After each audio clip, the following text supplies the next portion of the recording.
جس نے نماز نہیں پڑھنی اس کی کوئی قربانی نہیں، اور اگر آپ 7 حصے ہیں 7 حصوں میں ایک بے نماز مل گیا 7 کی کوئی قربانی نہیں، جی میں ایک مشرک رل جائے نا باقیاں کی کوئی قربانی نہیں، ایک بے نماز رل گیا تو کوئی نہیں۔ اور بے نماز کسے کہتے ہیں؟ جو بندہ 4 نمازیں پڑھتا ہے ایک نہیں نہ پڑھتا وہ بھی بے نماز ہے، جڑا 3 پڑھتا ہے 2 نہیں پڑھتا وہ بھی بے نماز ہے، جڑا 2 پڑھتا ہے 3 نہیں پڑھتا وہ بھی بے نماز ہے، جڑا فجر تے عشاء پڑھتا ہے باقی 3 نہیں پڑھتا وہ بھی بے نماز ہے، جو بندہ 4 نمازیں پڑھتا فجر کی نماز مستقل نہیں پڑھتا، سالوں میں نہیں پڑھتا، مہینوں نہیں پڑھتا، وہ بھی بے نماز ہے۔ ایسے بندے کو بھی اپنی قربانی میں شامل نہیں کرنا، اور اگر آپ نے شامل کیا تو میں آپ کو یہ بات ذہن نشین کروا رہا ہوں کہ قربانی کا ثواب کوئی نہیں ملنا، قربانی اس بندے کی ہوتی ہے جو ابراہیمی بنے، قرآن و سنت کے مطابق قربانی کرے، اس کی قربانی ہوتی ہے۔ چلے ایک مسئلہ اور واضح کر دوں، آج کل بڑی جو ہے وہ اس کے اوپر بحث چلتی ہے، بھینس کی قربانی، کٹے کی قربانی۔ بھینس کی قربانی تو بڑی کم ہوتی ہے، کٹا ہی چلتا ہے زیادہ، بھینسیں تھوڑی لے کر آتے ہیں لوگ اپنی منڈی کے اندر، وہ تو بڑی مہنگی ہوتی ہیں۔ کٹے کی قربانی، اچھا یہ کوئی اتنا تشدد والا مسئلہ نہیں، یہ بات ذہن میں رکھ لیں کہ اتنا تشدد والا مسئلہ ہو کہ اس کو جنگ کا ماحول بنا دے۔ سوشل میڈیا پر نا علماء کے درمیان ہر 4 دن گزرنے کے بعد نا کوئی نہ کوئی مسئلہ چھڑا ہوتا ہے۔ آج کل بہن چھڑی ہوئی ہے، پھر اس کے بعد جو ہے وہ محرم کے روزے چھڑ جائیں گے، پھر اس کے بعد جو ہے وہ اسی طرح سارا سال کوئی نہ کوئی موضوع لے کر چلے رہتے ہیں۔ یہ کوئی اتنا تشدد والا مسئلہ نہیں ہے، جو کرتا ہے اس کو یہ بات سمجھ میں آتی ہے یہ گائے کی ایک قسم ہے۔ جو لوگ یہ سمجھتے ہیں یہ گائے کی ایک قسم ہے، ان کی قربانی ان کا معاملہ اللہ کے ساتھ ہے، ہم ان کے اوپر فتویٰ نہیں لگاتے تمہاری قربانی نہیں ہوئی۔ لیکن احتیاط والا پہلو یہ ہے جو میرا رجحان بھی یہی ہے، احتیاط والا پہلو ہم یہ سمجھتے ہیں کہ گائے الگ ہے بھینس الگ ہے۔ اگر آپ اس کو سمجھتے بھی ہو نا، بعض لوگ سمجھتے ہیں بھائی جب زکوٰۃ کی باری آتی ہے پھر آپ اس کو گائے کی رسم میں شامل کر لیتے ہیں، جب قربانی کی باری آتی ہے اس کو آپ باہر نکال دیتے ہیں۔ ایک مسئلے کے بعض دفعہ 2 3 پہلو ہوتے ہیں، بعض دفعہ ایک بات کو ماننا ہوتا ہے، بعض دفعہ دوسری بات کو ماننا ہوتا ہے۔ مجھے اس ساری کی ساری بات میں نا عبداللہ محدث روپڑی رحمہ اللہ کا فتویٰ بڑا پسند آیا۔ انہوں نے ایک دلیل دی ہے، میں آپ کو وہ سناتا ہوں، حدیث انہوں نے ذکر کی۔ کہنے لگے حضرت سودا ام المومنین ہیں، نبی پاک صلی اللہ علیہ وسلم کی زوجہ ہیں، مومنوں کی ماں ہیں، ان کے والد گرامی زمع، ان کے ہاں ایک لونڈی تھی، اس لونڈی کے ساتھ نا حضرت سعد بن ابی وقاص کے بھائی ہیں عتبہ بن ابی وقاص، انہوں نے اس لونڈی کے ساتھ زمانہ جاہلیت میں بدکاری کی۔ اس لونڈی سے جب بدکاری کی نا، اس لونڈی سے ایک بچہ پیدا ہوا۔ جب وہ عتبہ فوت ہونے لگے اپنے بھائی سعد بن ابی وقاص سے کہنے لگے کہ وہ جو زمع کی لونڈی ہے نا، اس لونڈی کا جو بچہ ہے نا وہ میرا ہے۔ یہ بات سمجھیں، میں بات سمجھا رہا ہوں، وقت تھوڑا ہے، بات سمجھنے کی کوشش کیجیے گا۔ حضرت سودا کے جو والد گرامی ہے نا زمع، ان کی ایک لونڈی تھی، اس لونڈی کے ساتھ حضرت سعد بن ابی وقاص کے بھائی ہیں عتبہ، انہوں نے کی بدکاری، اس بدکاری کی وجہ سے بچہ پیدا ہو گیا۔ وہ جو بچہ پیدا ہوا پہلے نہیں بتایا، لیکن جب فوت ہونے لگے نا عتبہ کہنے لگا کہ جو زمع کی لونڈی ہے نا اس کے ہاں جو بچہ ہے نا وہ میرا ہے، ایسا کرنا اس بچے کو اپنی جو ہے وہ تحویل میں لے لینا جب تمہیں ملے۔ ایک موقع ایسا آیا حضرت سعد نے اس بچے کو اپنی تحویل میں لے لیا اور کہنے لگے یہ تو میرے بھائی کا بچہ ہے، جبکہ زمع کے جو بیٹے تھے حضرت سودا کے جو بھائی تھے وہ کہنے لگے نہیں یہ تو میرا بھائی ہے، یہ تو میرے باپ کا بیٹا ہے، یہ کس طرح تمہارا بھتیجا ہو گیا۔ یہ معاملہ آپس میں اختلاف اختیار کر گیا، فیصلہ گیا جناب رسول اللہ کے پاس صلی اللہ علیہ وسلم کے پاس۔ آپ صلی اللہ علیہ وسلم نے فیصلہ کیا کیا؟ آپ نے فرمایا الولد للفراش، بچہ جس کے بستر پر پیدا ہوتا ہے اس کا ہی ہے، جس کے گھر میں پیدا ہو گیا، جس کے بستر پر پیدا ہو گیا اس کا بچہ ہے، اور جو زانی ہے اس کو پتھر پڑیں گے، اور پتھر تو مارنے وہ تو فوت ہو گیا، وہ تو فوت ہو گیا ہوگا۔ اب بچے کا جو معاملہ تھا نبی پاک نے فرمایا یہ بچہ جو ہے حضرت سودا کے والد کا ہے۔ کس کا ہے؟ حضرت سودا کے والد کا ہے، یعنی کہ حضرت سودا کا بھائی بن گیا۔ کیا بن گیا؟ بھائی بن گیا، ام المومنین حضرت سودا کا۔ آپ ایک طرف فیصلہ کر رہے ہیں کہ یہ بچہ دو سودا کے والد کا، یعنی کہ سودا کے والد کو یہ بچہ دے دو، لیکن ساتھ ہی اپنی بیوی حضرت سودا سے کہنے لگے جو ان کی بہن بن گئی، اپنی بیوی سے کہنے لگے کہ تم اس سے پردہ بھی کرو۔ بات سمجھ آئی ہے؟ اب بہن سے بھائی کا پردہ بنتا ہے؟ نہیں بنتا، لیکن نبی پاک کیا فرما رہے ہیں؟ بچہ ہے ان کا ہی کیونکہ ان کے بستر پر پیدا ہوا ہے، لیکن اپنی بیٹی اپنی بیوی سے کہنے لگے یہ جو بچہ ہے نا اس کی شباہت جو ہے اس زانی کے ساتھ ملتی ہے جو فوت ہو گیا ہے، تم ایسا کرو اس سے پردہ بھی کرو۔ اب یہ ساری حدیث ذکر کرنے کے بعد نا عبداللہ محدث روپڑی کہتے ہیں بعض دفعہ مسئلہ دو جہتوں والا ہوتا ہے، دو جہتوں والا۔ نبی پاک نے فیصلہ کیا کہ بچہ اس کو دے دو، ساتھ یہ بھی کہہ دیا اپنی بیوی سے پردہ بھی کرو۔ اب بچہ مشابہ تھا، باپ کے فیصلہ تو یہ ہونا چاہیے تھا کہ بچہ وہاں پر دے دیا جائے، لیکن نبی پاک نے حدیث ذکر کیا، آپ نے کہا بچہ ان کا ہی ہے جن کے گھر پیدا ہو گیا، ایک قانون بنا دیا، لیکن ساتھ اپنی بیوی سے کہنے لگے پردہ بھی کرو۔ اب بھائی سے تھوڑی نا پردہ ہوتا، یہ ایک احتیاطی پہلو تھا کہ ہو سکتا ہے کہ اس کا ہی ہو، تم ایسا کرو تم اس سے پردہ بھی کرو۔ تو یہ بھائی یہ جو بھینس کی کٹے کی جو ہر سال بحث ہوتی ہے نا، یہ ریکارڈ بھی ہو گئی ہے، یہ حدیث ذہن میں رکھیں۔ بعض دفعہ بعض جگہوں پر احتیاط کا پہلو ہوتا ہے، ہمارے پاس گائے وافر مقدار میں موجود ہے، دوسرے علماء کے بعد دلیل یہ ہے کہ بھینس گائے کی ایک قسم ہے، مان لی بھائی قسم ہے، لیکن جب گائے موجود ہے اس کو قیاس کرنے کی، کاپی کرنے کی ہمیں ضرورت ہی نہیں، ہم احتیاط والا پہلو استعمال کریں گے۔ وہ کیا ہے، ہمارے ہاں گائے موجود ہے، جس نے بڑی قربانی کرنی ہے گائے کی قربانی کر لے، میرا رجحان اس طرف ہے، باقی کوئی فتویٰ نہیں ہے کسی کے اوپر، جو بندہ کٹے کی قربانی کرنا چاہتا ہے وہ کر لے بھائی، اس کا معاملہ اس کے ساتھ ہے، لیکن ہم یہ سمجھتے ہیں کہ یہ معاملہ قربانی والا ہے، اس میں احتیاط ہی بہتر ہے تاکہ ہم اللہ کے ہاں یہ عمل کریں اور اللہ کے ہاں یہ قبول ہو جائے، سنت کے مطابق ہو جائے۔ اچھا ایک حدیث آپ کو بات ہے، آپ جانور خریدنے کے لیے جاتے ہیں، جانور خریدنے کے لیے آپ گئے، جانور ہم خریدتے ہیں رات کے وقت، اکثر یہ ہوتا ہے جانور خریدتے ہوئے 3-4 باتوں کا لحاظ ضرور رکھنا ہے۔ اللہ کے نبی فرماتے ہیں دیکھو ایسا کانا جس کا کانا پن واضح ہو، ایسا جانور قربانی میں نہیں لگتا، ایسا لنگڑا جس کا لنگڑا پن واضح ہو وہ قربانی میں نہیں لگتا، ایسا کمزور جدی ہڈیاں نظر آ رہی ہیں وہ میک ختم ہو گئی ہے، باہر بھی پتہ لگتا ہے کہ یار یہ کی نکلنا ہے، مطلب یہ ہے کہ ایسا جانور بھی قربانی میں نہیں لگتا۔ پھر آپ نے جانور کے کانوں کے متعلق فرمایا، جانور کے کان میں سوراخ نہیں ہونا چاہیے، سوراخ ہو وہ نشان لگاتے ہیں، سوراخ کر دیتے ہیں دیہاتوں کے اندر، وہ بھی جانور قربانی میں نہیں لگتا۔ جس جانور کے کان کو ٹک لگے ہوں، ٹک ادھر سے لگے ادھر سے لگے ادھر سے لگے، جانور جتنا مرضی خوبصورت ہو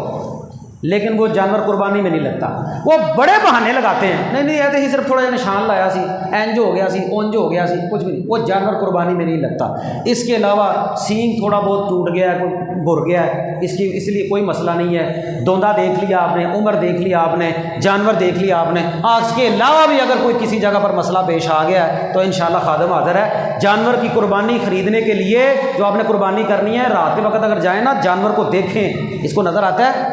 یہ چلا کر دیکھیں، یہ لنگڑا تو نہیں ہے، یہ زخم تو نہیں آ گیا۔ بعض دفعہ جانور کو سواری سے اتارتے ہوئے چڑھاتے ہوئے بہت سارے زخم آ جاتے ہیں، اور ایسا زخم جس کی وجہ سے جانور لنگڑا ہو گیا وہ جانور بھی قربانی میں نہیں لگتا۔ کوشش تو پوری کی ہے مختصر وقت میں زیادہ باتیں سمجھانے کی، لیکن پھر بھی اگر کوئی بات رہ گئی تو انشاءاللہ بندہ حاضر ہے۔ اللہ تعالیٰ سے دعا ہے اللہ ہمیں مسنون قربانیاں کرنے کی توفیق عطا فرمائے، اللہ ہماری قربانیاں قبول کر لے، اللہ ہمیں جن کی قربانیاں جنہوں نے خریدنی ہے اللہ ان کی مال میں جان میں برکت دے، اللہ جن کے پاس طاقت نہیں، استطاعت نہیں، مہنگائی بڑی ہے، کوشش ان کی ہے، نیت ان کی خالص ہے، اللہ ان کے لیے بھی اسباب پیدا فرمائے۔ قربانی کرنا بھی سنت ہے، قربانی کو تقسیم کرنا بھی سنت ہے، یہ بھی ذہن میں رکھیں۔ نبی پاک صلی اللہ علیہ وسلم قربانیاں تقسیم بھی کرتے تھے۔ ایک بندے کے پاس اگر طاقت ہے نا، ساری قربانیاں گھر نہ کرے، اپنے کسی رشتہ دار، اپنے بہن دے گھر، اپنے بھرا دے گھر، اپنے جو ہے وہ محلے دے مولوی دے گھر، چلو یہ گل ہضم نہیں ہونی لیکن چلو رہن دے، کوئی گل نہیں۔ یہ قربانی جڑیاں تقسیم کریں قربانیاں، کہ بھائی 2-4 قربانیاں، 5 قربانیاں، 5-10 قربانیاں زیادہ خریدیں کہ بھائی چلو ان کی بھی عید ہو جائے گی، ان کی بھی خوشی میں شامل ہو۔ اہی لوگ مسئلے بڑے پوچھنے ہیں، اللہ جانتا ہے، میں صرف یہ نہیں کہتا میری بات ہے، جن مسئلے میں تمہیں دسے نے ساری مسجد نو بندے یہ نہیں پوچھن گے مولوی صاحب تسی اتنے مسئلے سانوں دسے نے، تسی قربانی لئی ہے، تہاڈی تنخواہ اتنی ہے کہ تسی قربانی لے سکتے ہو، پوچھے سارے محلے جن مولوی نے الا ماشاءاللہ کو بندہ مولوی قربانی کرتا ہوئے، کیوں بھائی ان کی تنخواہ 10,000 20,000 ہوتے ہی سب 35,000 کا پی رہا ہے۔ یہ ہماری حالت زار ہے، جڑا مولوی مسئلے دسدا نا، ہم پیچھے میں حج دے مسئلے دسے سن، مینوں تسی کسی نے نہیں پوچھا مولوی صاحب تسی حج کیتا ہے، تمہیں چاہیے سی مینوں پوچھو، ایڈا وڈا محلہ رل کے مولوی نو حج نہیں کرا سکتا۔ یہ مسئلے پوچھیا کرو، نالے دسیا پوچھیا کرو، مولوی صاحب تہاڈی تنخواہ کتنی ہے، تسی قربانی کیتی ہے، کیوں نہیں کیتی، محلے دی انتظامیہ نو پوچھیا کرو، وہ تسی ایڈی وڈی انتظامیہ، تسی گھر اونٹ بنے آئے، تہاڈے مولوی نے قربانی کیتی ہے، یہ پوچھیا کرو۔ میں یہ کہتا ہوں وہ بندہ مسجد کا صدر بننے کے لائق نہیں ہے، اگر میری بات کے اندر مبالغہ نہیں تو۔ جس بندے کی اپنے گھر کا خرچہ 2 لاکھ ہے نا، وہ مسجد کے مولوی کو 2 لاکھ نہیں نا دے سکتا، وہ استعفیٰ دے دے، استعفیٰ دے دے, مسجد میں کام نہ کرے. بھائی کوئی آپ کی توہین نہیں ہو رہی, اپنے برابر مولوی کو کھڑا کریں تاکہ لوگ دین پڑھیں. آپ اگر 10 قربانیاں کر رہے ہیں کم از کم دیکھے تو تہاڈا مولوی بھی قربانی ایک قربانی لے سکتا. بکرا کنے دا ہے؟ چلو تھی دسیا ذرا بکرے کا کی ریٹ ہے؟ ہاں جی 1 لاکھ روپیہ. چلو تو درمیانہ بکرا جڑا تسی مینوں لے کے دینا کہ وہ کنے کو ہونا ہے 70-80 ہزار کا. تو 70-80 ہزار کو پوچھیا جی مینوں تنخواہ ہے میری. بہرحال یہ ہر مولوی سے پوچھا کریں اور محلوں میں پوچھا کریں. یہ 10-10 20-20 قربانیاں یہ مسجدوں کے صدر جو کرتے ہیں نا, یہ ان سے پوچھیں جا کر. مسجد کے منتظمین خزانچی جو مسجد کے نظام چلانے والے ہوتے ہیں نا, یہ ان کی ذمہ داری ہوتی ہے. حضرت ابو بکر رضی اللہ تعالیٰ عنہ نے کہا تھا جب خلافت ان کو ملی تھی, انہوں نے کہا تھا میری تنخواہ اتنی مقرر کرو جتنی ایک مزدور کی ہے. اگر تو میرا گزارا ہو گیا ٹھیک ہے, ورنہ میں مزدور کی تنخواہ زیادہ کر دوں گا, ورنہ میں مزدور کی تنخواہ زیادہ کر دوں گا. ہوں ساری یہ تنخواہ جہاں 5-5 لاکھ روپیہ گھر ساڈا خرچہ پورا نہیں ہوتا, تو مولوی انہوں نے مولوی تیرا 20 ہزار سے گزارا نہیں ہوتا, تیرا کرنا کی ہے تو. تو یہ تو بہرحال بات یہ بھی چیزیں کہ مولوی مسئلے بتاتا ہے عمرے کے, حج کے, قربانی کے, یہ صدقہ خیرات کے, افطاری کروانے کے. تو کم از کم سارا محلہ مل کر اپنے علماء کی اتنی عزت حوصلہ افزائی کیا کریں, ان کی تنخواہیں اتنی مقرر کریں کہ لوگ دین پڑھیں, بچوں کے دل میں شوق پیدا ہو کہ یار مولوی صاحب نے کرنا بھی کچھ نہیں پہنتا, تو گھر اونٹ بننے انہوں نے بنیا بننا کون نہیں, مینوں بھی پتہ ہے, میں تو انجی آنا پیا. پر یہ ہے کہ اللہ تعالیٰ سے دعا ہے اللہ میں صحیح معنوں میں سنت کے مطابق قربانی کرنے کی توفیق عطا فرمائے. آمین. اقول قولی ھذا استغفر اللہ لی ولکم.